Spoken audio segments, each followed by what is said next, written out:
Today on Mom to Mom, we are making a pool noodle firecracker.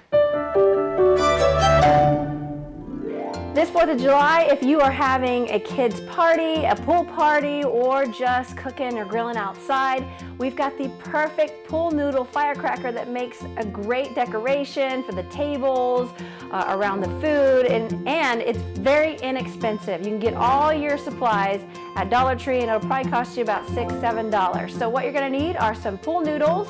I grabbed about 2. Then you're gonna need some tea lights. Then we're gonna need different kinds of tinsel and then maybe some fun stars and your hot glue gun and a box cutter so you can cut into that pool noodle. So let's assemble our little firecracker pool noodles, shall we? What you're gonna wanna do is kind of measure it out a little bit, however high you want it. For the biggest one, I probably go about 1 foot and then I cut that with my box cutter.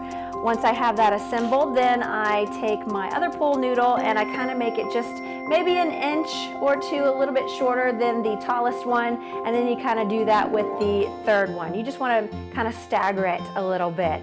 Then once you have that complete, then I go to the top of the pool noodle and I kind of just cut out a little extra hole with my box cutter so I can put my tea lights in there. And then you can kind of just rip the pool noodle out. It comes out perfectly for you to put that tea light in. Once you're done with that, then you can assemble these guys. So what you want to do is kind of take your pool noodle that you cut with the other one and hot glue that together.